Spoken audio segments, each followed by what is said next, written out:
Today I'm going to review the Ammoon portable mini amp with built-in effects.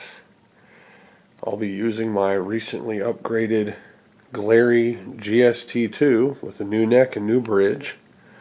And today the power's out. I had some lightning strike, I think, that knocked a bunch of tree material down on my backyard and broke our power lines. So it's been about 10 hours with no power here at my home.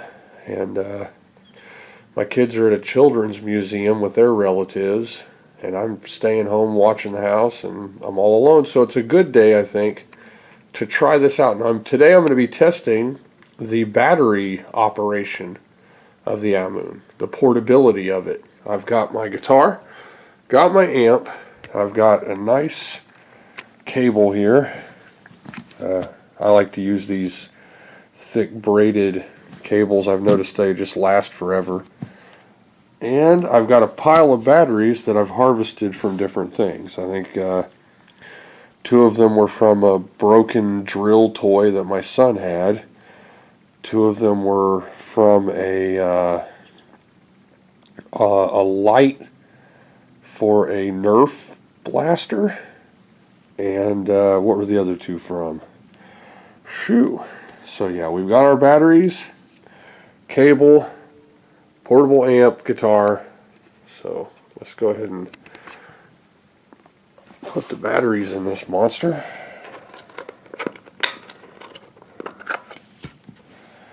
Alright, see, you'll be seeing right here with me whether this even works or not.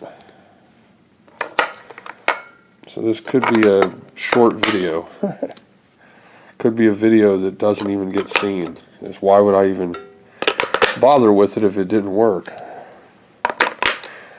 I could be mixing just the right amount of non-mixable batteries to create a bomb. I seriously doubt that, though. Ooh, that kind of bit my finger. So yeah, things that do work when your power out is batteries, fingernail clippers, and beer. Beer works when the power is out. So alright, we're going to set all this up and give it a try. Alright, so we have the Ammoon amp with batteries in it. We've got my cable hooked up. We're in bed with guitars. Episode 3, what to do when the power is out. Now, I haven't tuned the guitar, but the last time I checked it was still in tune. Now I'll talk on picks real quick. These are picks that I like to use. You got your Dunlop. Both are Dunlop. This is your Jim Dunlop. 50th anniversary gold. Or however many years. Yeah, 50 years. I love these, and if you can see there, that's 0.73, I think, or 70. Let me look at that real quick. With my failing vision.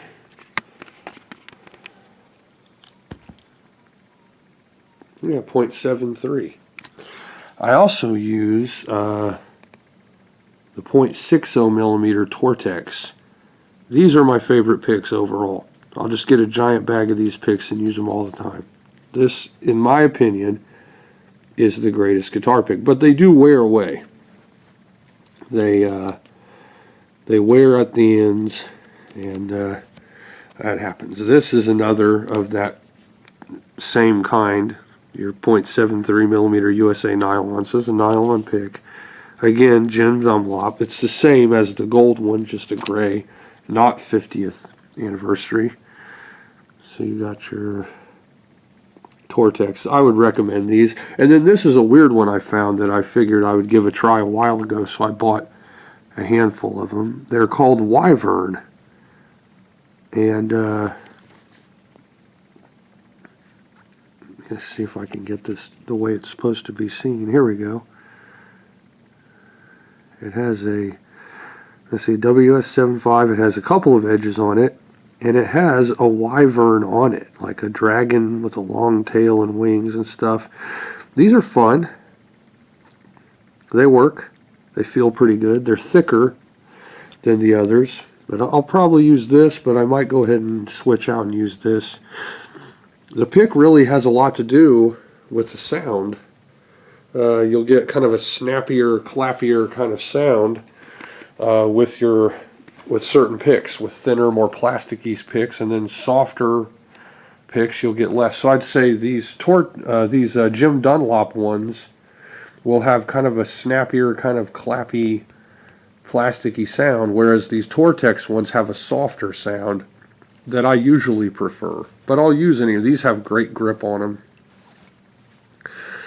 So yeah. Alright, let's go ahead and just, I guess, test this out real quick. There we go. Now I let my son use this amp in his bedroom. So I'll just give a rundown really quick of, oh, it's starting to tell me its batteries are dead already. Yep. So I'll turn the volume down real quick. I might have to get different batteries that are newer to get this to work. Yeah, it's fading. But yeah, I'll go ahead and turn it off real quick.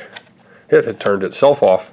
So yeah, I'll get different batteries, something fresher and newer. But as you look at the front of this, you can see in the dark here where I am that you have volume, drive, gain, effects, and tone. But also built into this knob is a drum machine and a tuner. And the drum machine has different phases of control as you press it. So as you click this down, it cycles through the modes of the drum machine. You can choose pattern, speed, volume, and it has a ton of patterns. It even has like metronome. So if you don't want a drum machine, you just want a timekeeper kind of device there, that'll work. It also has auxiliary input, and it has power, which it came with an AC, and it has headphone jack. So you can, be not as disturbing with your headphone jack. You can also output it, or input it, auxiliary input. Now over here, we have this button that will do a tap. It says hold for tap. And that's over here. Now, of course, I have the gain cranked up because that's usually how I play. But it has the different, the drive is actually more like an amp sim, where it will go over. It's got overdrive, clean overdrive, distortion, and metal. And of course, I have it set to metal. And I go down here. You got 3 different effects with varying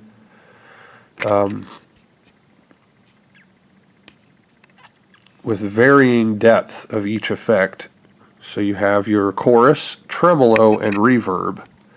And I think it looks like I've got some chorus turned all the way down on it. That might have been what Nick did, my son, my youngest son. But I might have it up here, just a little tiny bit of reverb there, or maybe a little tiny bit more reverb. And your tone,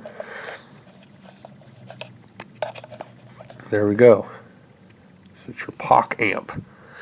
And I found this to be a pretty useful, fun amplifier. So I guess I'm going to maybe hunt down a couple of better AA. I imagine one of those ones I pulled out of the Nerf blaster or something probably didn't have much juice left in it.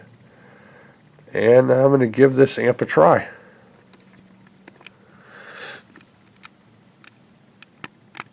So I've taken out all the batteries, and I also found these 3 Duracells that may or may not be dead. And I'm testing them. And the way, I don't have a battery tester, at least not on hand. I guess there's a way with a multimeter, however you want to pronounce that. And what I do is use this personal body face shaving thing. So if I use this, and I know that the battery in it is relatively fresh, you can hear it, I use rechargeables. So I can pop the back of this and then free the battery that's in it. Now that's opened. And then just pick one of these, and let me see here. Make sure I'm doing this right. I think this is how it goes. Just put that in there. And there we go, and this one's dead.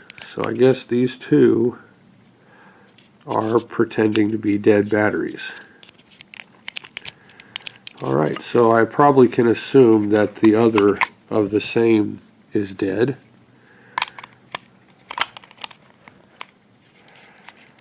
Go ahead and try this one out. Yeah, that's dead. That's dead as a doornail dead. I'm going to try one of these Duracells, which may or may not be dead, but I think I may have found the culprits right away. Huh. I think I might just have a whole lot of dead batteries. So yeah, I'm going to run through all of these batteries and test them out for level of deadness. And this one is a rechargeable that I use, and they're really good. I love rechargeables. I can't stand the thought of, you know, a landfill or whatever full of these nasty toxic chemical batteries going on. It bothers me greatly. Maybe I need to plug this in. I don't think so though. Doing all this crap one-handed. Oh, there we go.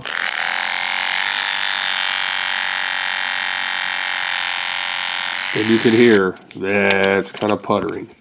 It's puttering along. It's not horrible, but it's not good. So I'm going to run through and test each of these batteries. Actually, with that working, with that end on, I think maybe the end jams it up in there to where it makes a better contact. Yeah, that's nothing.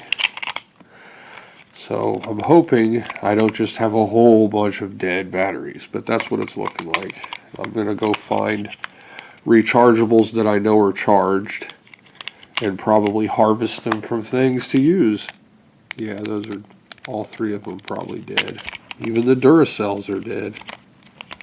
But this is one way to test out, just for reference.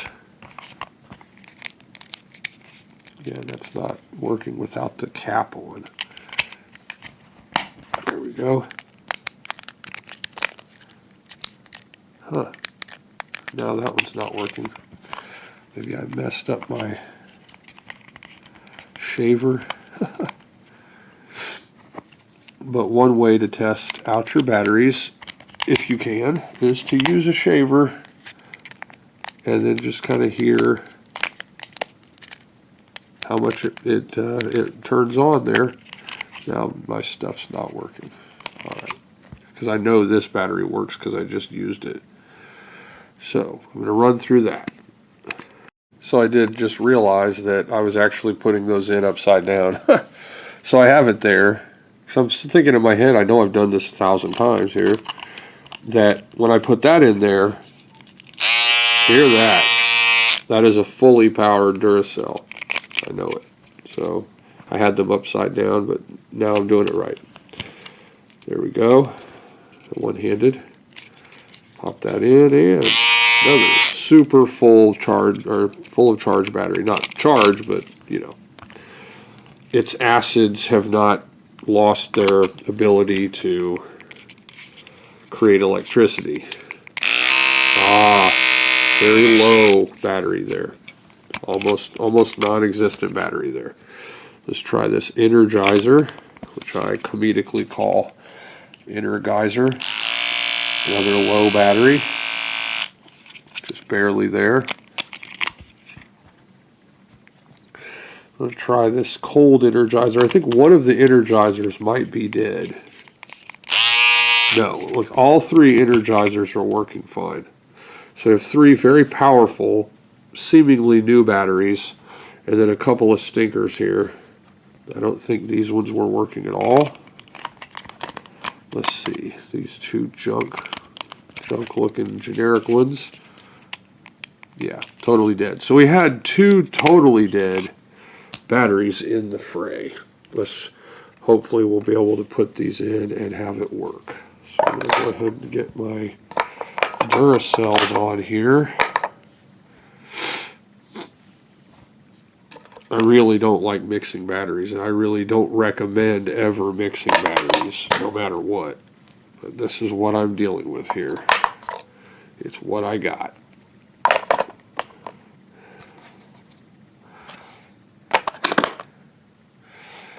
Okay. There we go. So now you can hear that that thing is on and it's cranked up. And I'm just going to go ahead and give it a quick test before I change the camera position. We've got our stuff here.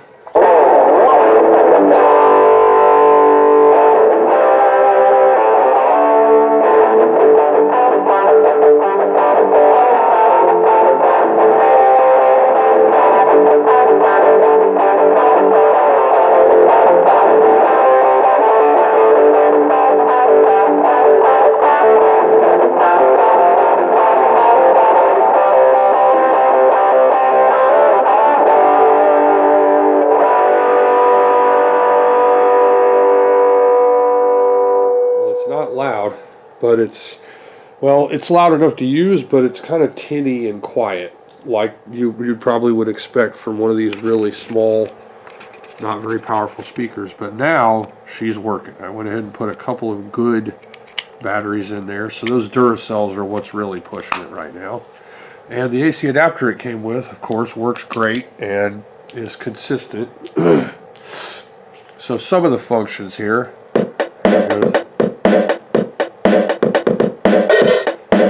Different patterns.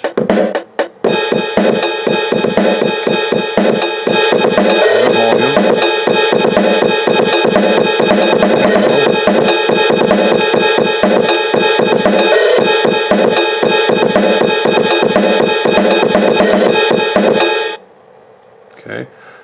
You got your, right now, like I said, I put a little bit of reverb on there, which I'm sure you could probably hear. So if I run through this,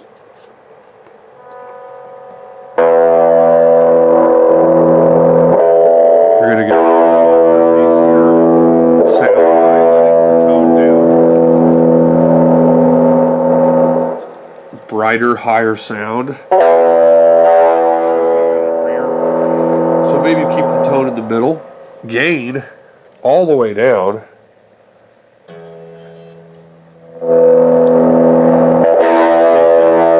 Almost act like a second volume, like a lot of those amps have a master volume, a secondary volume. Different amps. Whoa! Looks like I had a knob jump for its life there. Maybe it's stuck to my finger. There we go. Because this is a switch knob, not a rolling pot there. There we go. It's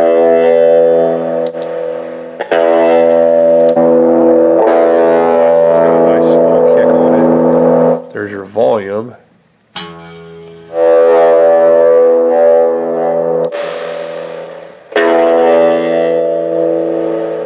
Now, the effects.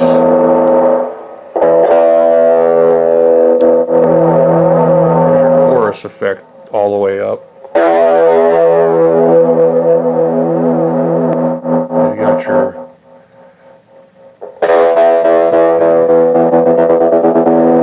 and you're into reverb, which I like. I might go ahead and do a little chorus.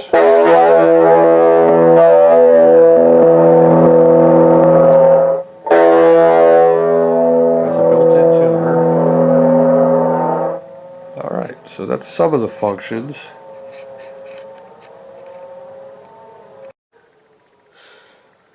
You can hear it going. So, let's give this a try.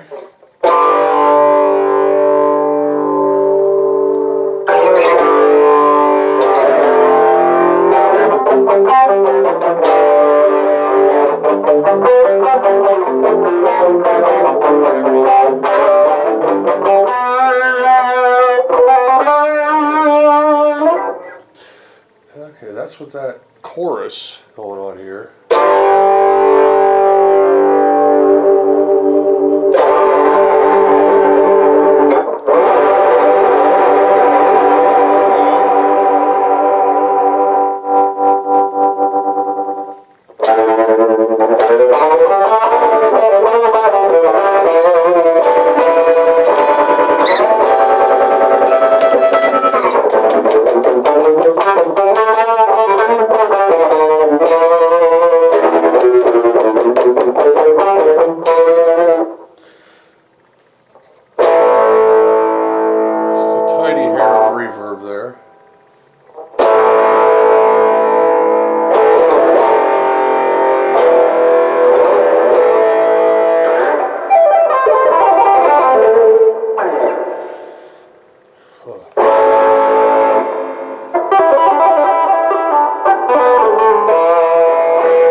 what we have here is an indicator of the batteries getting weaker. Is it kind of stopped? And I'm thinking I've got, 4 weak batteries or 3 weak batteries paired with 3 strong batteries, and so while I'm adding functions, it's really stressing it. So I think if I turn the drum machine off, we'll see if it does any of that sputtering.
Doesn't seem to be sputtering at all or losing any of it, but it might be slightly quieter, I think.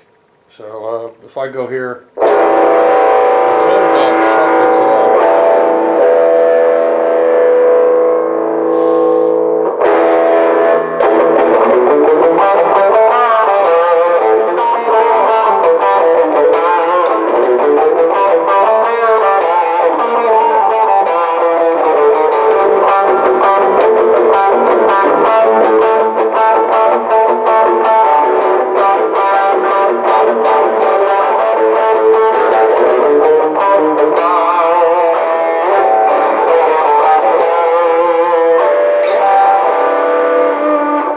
So it's kind of got a sound to it, it's bright and it's not very loud, of course, because you're dealing with this teensy tiny little speaker. I mean, it's super tiny, but I think this was a relatively cheap amp. I don't think I spent a lot of money on it. A little congested today. But for practice and for my son, it works well. He uses this in his bedroom. I've got the AC adapter hooked up to the wall, and he's got his cord and his guitar. So if he wants to play, he can just flip the switch and start cranking, and it works well for him. But I don't know. I can't say, I don't have a lot of different little practice amps. In fact, I have a couple of amps that I really love that actually broke. Let's see, I had a Fender Hot, which is H.O.T. a Fender Hot amp, which I guess if you look it up, were used for Red Hot Chili Peppers.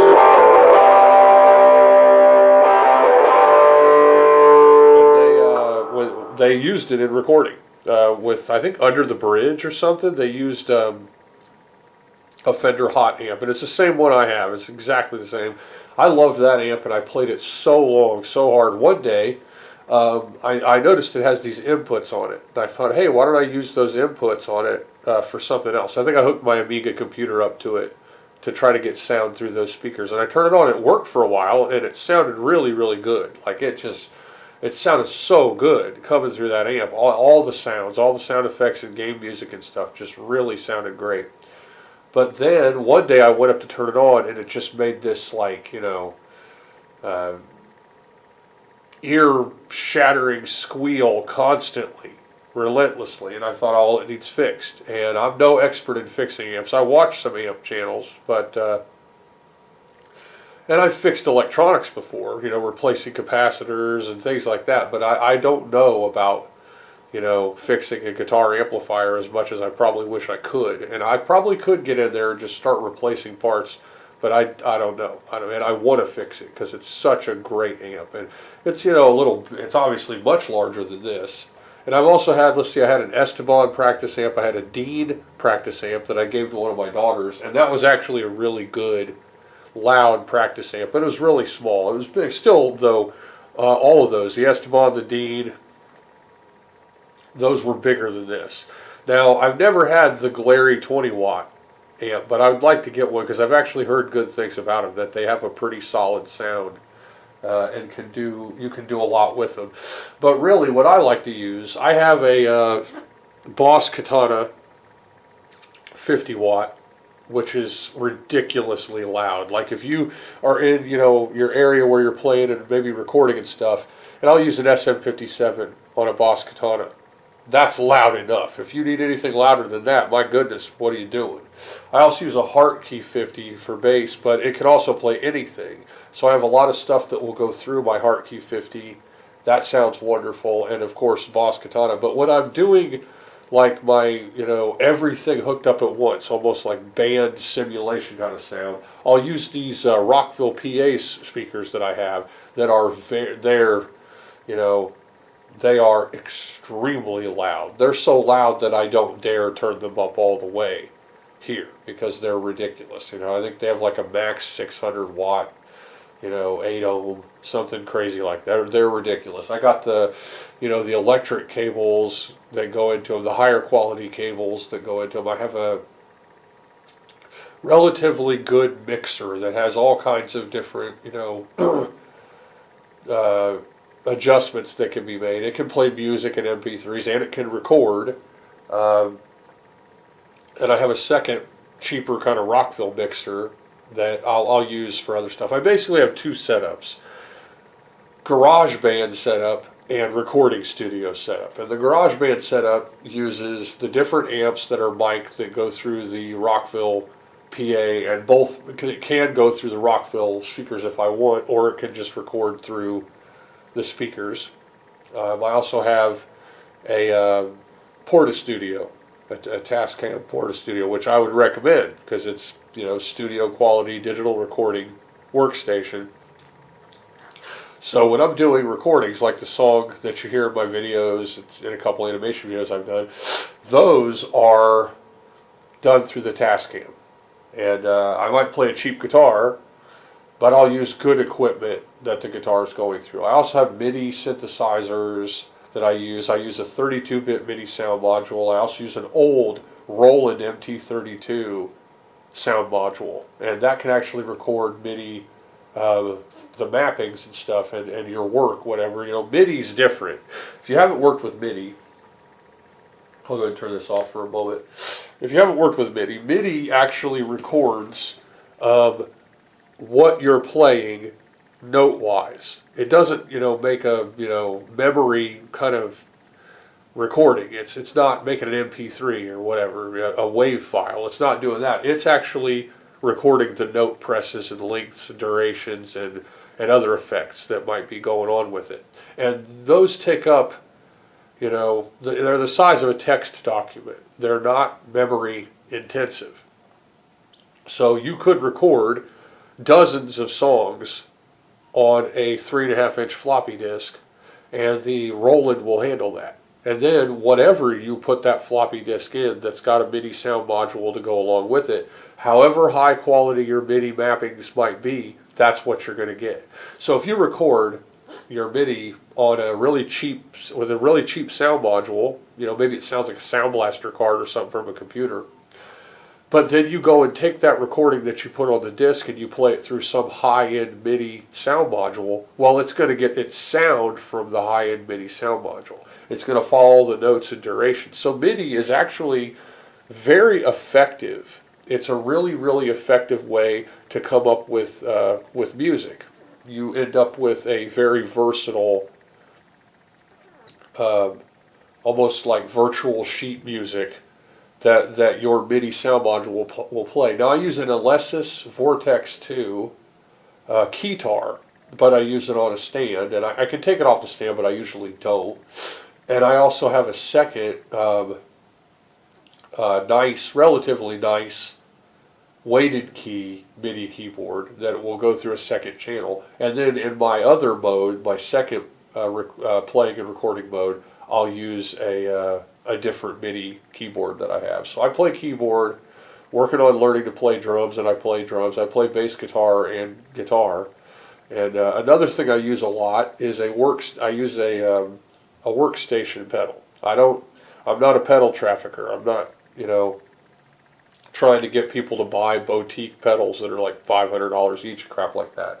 I have a pedal where you can make fine-tuned adjustments and have several different pedals on the board and an expression pedal built in. And the one I have is extremely good. It's so good. It has a built-in 8-track recorder. It has a memory card I've upgraded. It has all kinds of functions and features. And so when I'm usually playing, at least one of my guitars is going through that. And I have several. I have 3 different pedals that are like that. So I would recommend using those, really good, versatile pedals than trying to fish through, if you have 10 pedals on your board and they all cost you between $300 and $500 each, that's ridiculous. And I'm not here to entertain the boutique pedal phenom that's going on where everybody thinks they got to get this. There are a couple boutique pedals I'd like to get, but sometimes it's aesthetics and sometimes it's function. I have absolutely no desire to own a Klon Centaur, regardless of how much it is. But I would absolutely love to have a Klon clone, like one of those Chinese clones that sounds like it, but it's like $50. Oh man, I would love to have one of those, just because. So here we go. The Ammoon portable practice.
I'm one of those guitarists where I'm always coming up with my own songs. I usually only play my own stuff. I don't do cover. Everything I play, I came up with. I'm not interested in imitating anyone else or playing their stuff. And on that note, I think that, well, if you want to, it's good to do cover once in a while. A lot of times people don't even know what they're hearing is a cover. They don't even know. But if you only play your own stuff, then you're going to be creative and you're going to, probably be happy with it. Now, okay, if you learn everyone else's stuff, if you're just, I'm going to learn everyone's stuff, I'm going to play whatever, Dire Straits and AC/DC and everybody, I'm going to learn all their songs. Well, that's cute. Okay, it'd be great if you were in a cover band, I guess. But what's going to happen is when you try to come up with your own stuff, you're going to think up in your head, well, this kind of sounds like this or that or the other. And it will probably limit your creativity. It might advance your technique because you're going to have to learn all these favorable techniques, but maybe not. But I do know that you're going to find that you sound. Now, some of my stuff might sound like other people's stuff. I don't care. I'm coming up with it on my own. And so when I play it and listen to it back, I'm thinking, oh, that's mine. That's great. That's what I would rather do. So whenever you hear me play something, that's something I came up with and I'm not playing cover. I think the only cover I've played in probably 10 years is Pencil Thin Mustache by Jimmy Buffett. Okay? But as far as your creativity being stifled by constantly learning other people's stuff, I think it's a real thing. If you want to be original, do your own thing only. I mean, if you go to lessons and they're teaching you everyone else's stuff, then you might be able to read sheet music, but you won't have a creative bone in your body. But if you put a kid in a room with drums, then you're going to hear somebody come up with stuff that's never been done before. And I think that's more important. You know, we don't need another of this or that character. We need you to be brand new. And so my stuff might sound like other people's stuff, but it is my stuff. And I'd rather be that way. Now, on the note of learning how to play all that stuff, yeah, I learned to sing and read music in high school, and I forgot it over years, 20-some years of being away from that world. And so I use tablature if I want, and I can look at music and decipher it, but I'm not interested in that. I'm more interested in being a creative player that can come up with my own unique sounds and songs that I like, that are me, that represent me, and they're my work. So, you've heard, I'm sure you've probably heard something that sounds like what I'm about to play. Here, I'll go ahead and use my Wyvern pick. Why not? Wyvern. So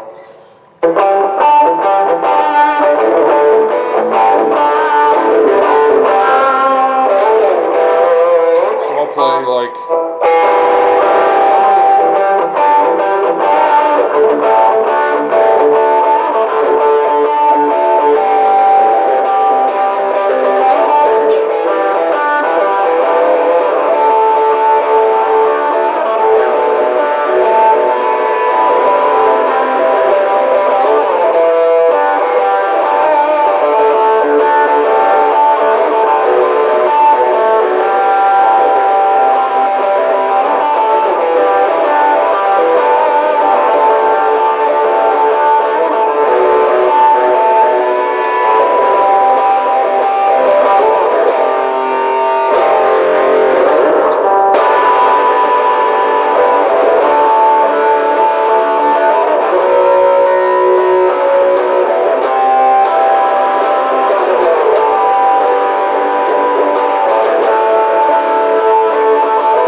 That wasn't perfect. I might have skipped around a little bit there, but I came up with that. As I chisel it out and chip it out and get it perfected, I missed one note on the chorus because I'll warm up a little bit,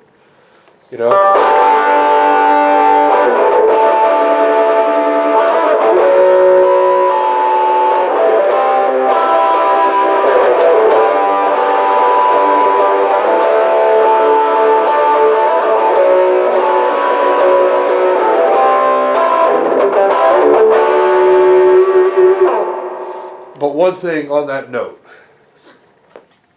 okay, and this is something that, again, I love the theme of unpopular opinions. This is my opinion, and it's going to be an unpopular one, okay?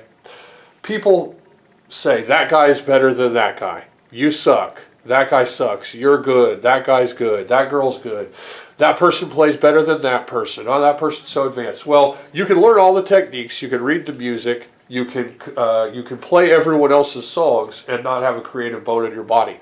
But the point is, what do people listen to? What are they listening to? Okay? Now, today in the music world, it's a bunch of really seriously stupid crap. Most of it is so stupid that it's just hard to listen to. It's drum machine filler and repetitious industrial crap that's got really crappy themes and lyrics.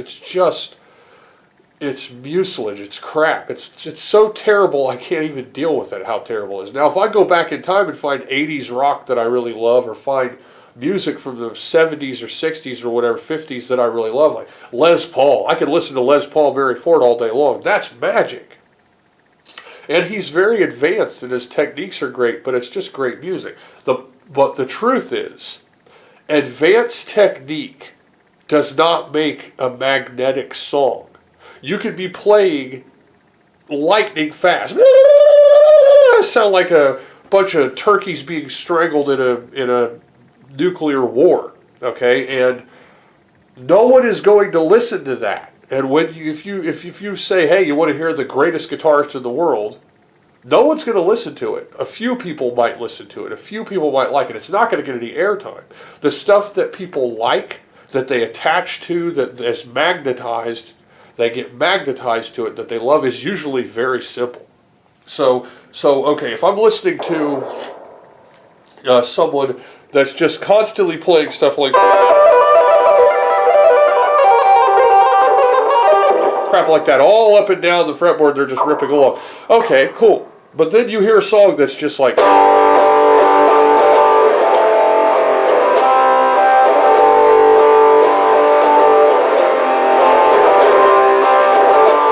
people will listen to that.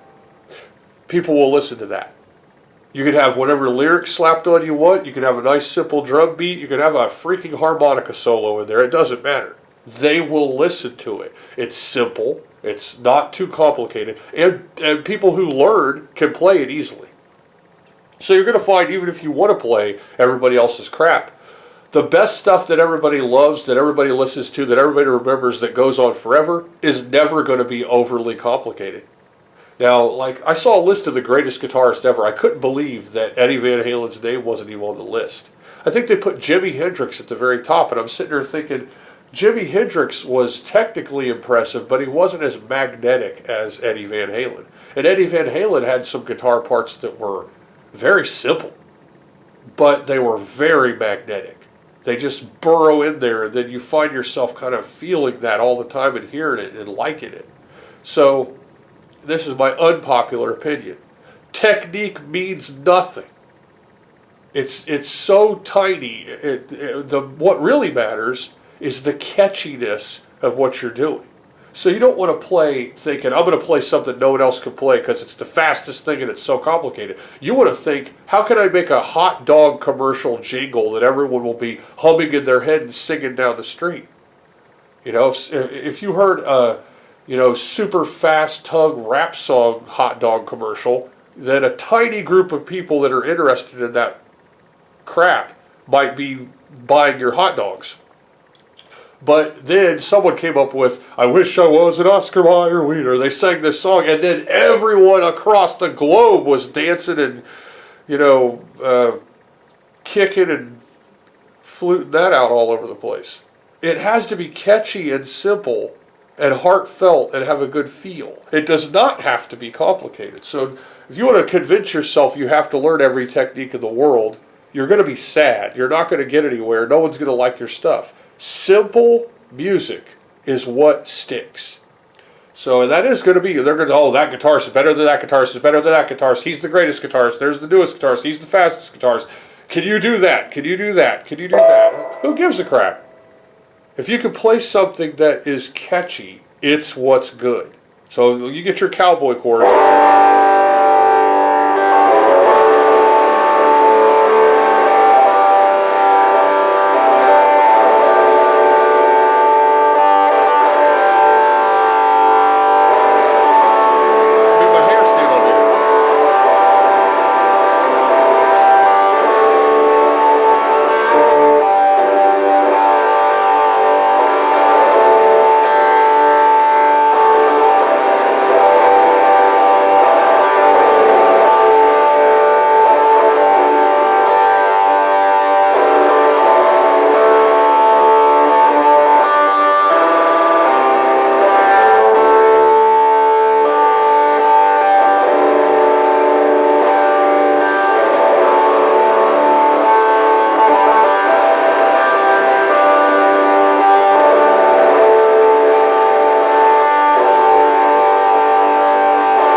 All day long, and you'll have an army of people throwing their panties at you and screaming and crying, and you'll have 30,000 people packing a stadium dying to hear that song. Because it feels good. It's not ridiculous. It's not something so super hard. Yeah, I sometimes play more advanced stuff. Someone might hear it and think it's hard to play or something like that, but I'm not even trying to play something ridiculous. I'm never trying to play anything so advanced that it puts me in some upper echelon of the guitar skill. I'm interested in making music and people hearing it and liking it. I'm not interested in, dick waving. I'm not interested in plugging myself, saying I'm the greatest, I'm better than this or that. I hate that so much I can't even tell you how much. It is like, and what I'm telling you, unpopular opinion or not, is provable. This is absolutely provable. Turn on the radio. The song you just heard that you love to hear, it's not hard. It's not going to be hard to play. Now, people doing techno, crappy drum machine stuff, that's especially not hard, because you can sit there with a little tiny keyboard and just start a beat, and that's going to be that easy. But thinking that you got to play something so ridiculous.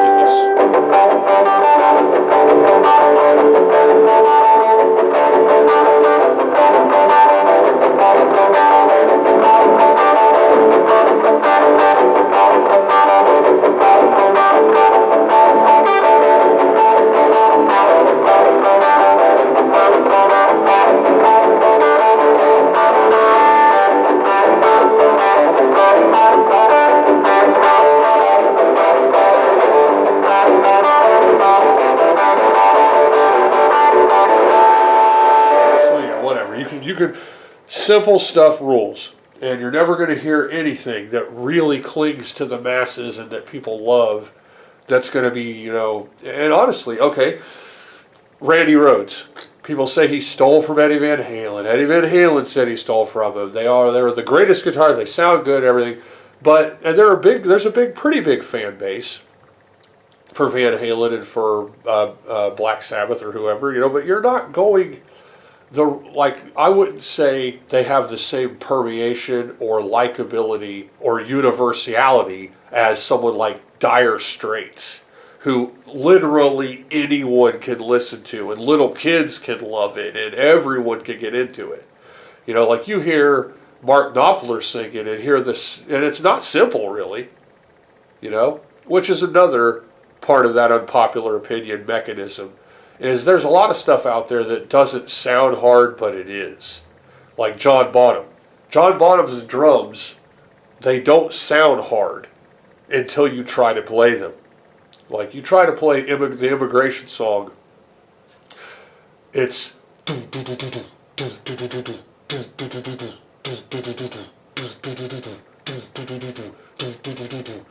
then you think, wow, that sounds pretty easy. But he's ghost noting while hitting the hat, while hitting the snare, while kicking that irregular through the whole song. It is next to impossible. It is one of the defining songs. If you can play that song, you're starting to get into that, area where you're a real drummer, skill-wise. It is not easy. Does it sound hard? No. And by that rationale, when you hear some of these guys like Steve Vai or, like Michelangelo Badio, like one of the greatest guitarists that ever lived, and hear what they're playing, sometimes it's really not that hard. It sounds ridiculously fast and complex, but it's really not that hard.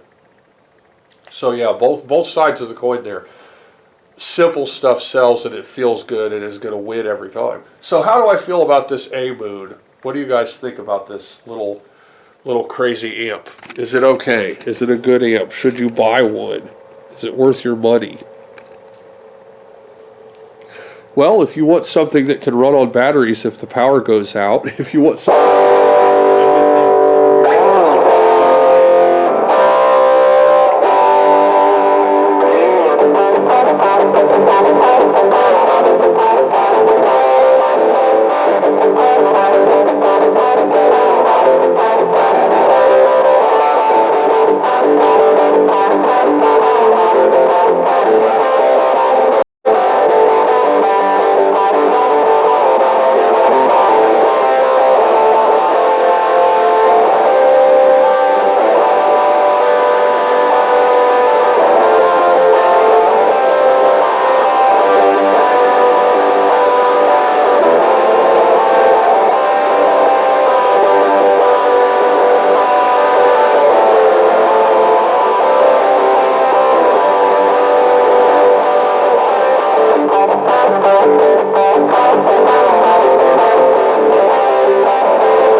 been going on for, you know, maybe a half hour now.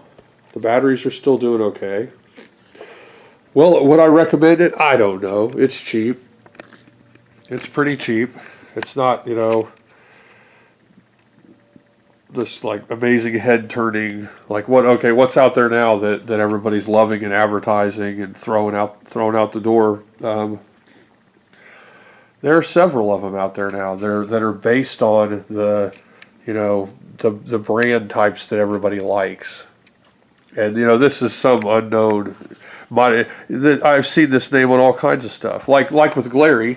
Glary had several guitars come out that were, the title, the label on them was ISIN and IRIN, IRIN and ISIN.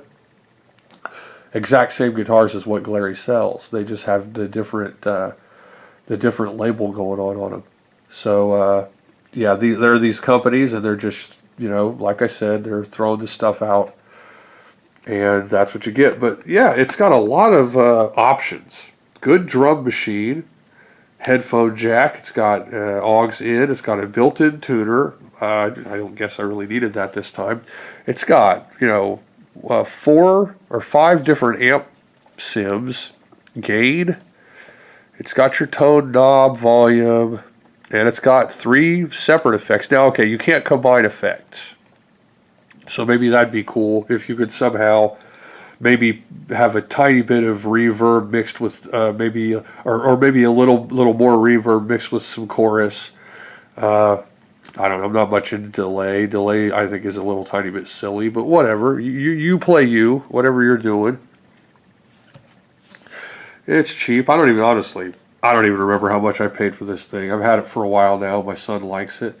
And this was a what can I do if the power goes out in bed with guitars episode 3. So I hope you liked it, and I really hope they get off their butts here in redneck Richmond, Indiana, and turn my power back on. I've had a catastrophe here. Thanks for watching.